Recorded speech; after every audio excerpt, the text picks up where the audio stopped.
Di tengah melemahnya kurs rupiah terhadap dolar Amerika Serikat AS dan memerahnya indeks harga saham gabungan IHSG, muncul isu di media sosial bahwa Menteri Keuangan Purbaya Yudi Sadewa akan dicopot oleh Presiden Prabowo Subianto. Purbaya dirumorkan akan digantikan oleh Muhammad Chatib Basri yang pernah menjadi Menteri Keuangan pada penghujung era Presiden Susilo Bambang Yudhoyono, yakni dari 21 Mei 2013 hingga 20 Oktober 2014. Namun, kedua isu itu dibantah langsung oleh Purbaya. Tidak ada, itu rumor, kata Purbaya ketika menghadiri rapat paripurna DPR RI di Jakarta, Kamis 4 Juni 2026. Purbaya tidak menjelaskan lebih lanjut mengenai isu dia mundur ataupun mengenai isu perombakan kabinet. Sampai saat ini itu yang saya tahu, katanya.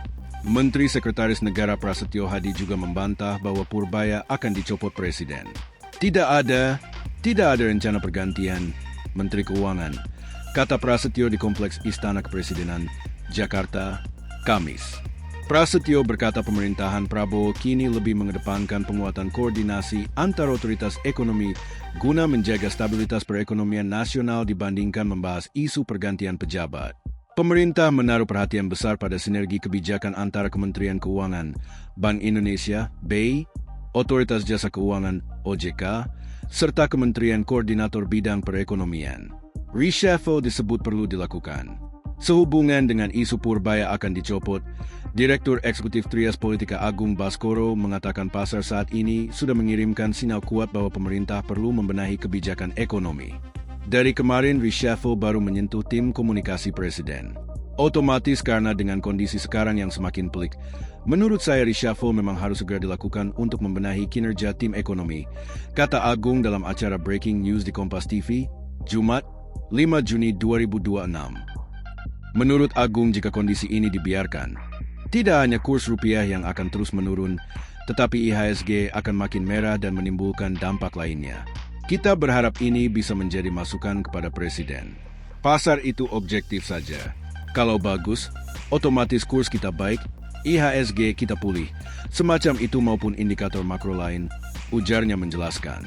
Sebaliknya, kata Agung, jika pasar merasa tidak aman, ada risiko kabur yang tinggi. Hal seperti itu tidak bisa diabaikan. Sementara itu, mengenai Purbaya, Agung merasa bendahara negara itu terkesan menggampangkan persoalan. Jadi, ini, pernyataan Purbaya, bukan bahasa yang cukup baik untuk dikonsumsi publik, apalagi pasar yang sangat sensitif semacam itu, ucap Agung. Pengamat itu menilai langkah-langkah yang selama ini dilakukan pemerintah belum memberikan dampak signifikan dalam mengatur nilai tukar rupiah, IHSG, dan disiplin fiskal Indonesia.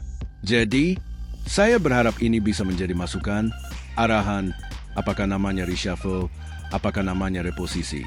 Yang jelas harus ada perubahan mendasar supaya tim ekonomi kita lebih meyakinkan pasar, publik, dan semua semacam itu. Agung menganggap Prabowo saat ini sedang mengevaluasi kinerja kabinetnya.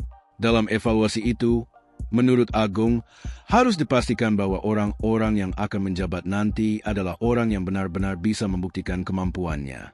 Dia mengimbau agar orang-orang yang akan masuk ke kabinet Prabowo diseleksi dengan lebih ketat lagi.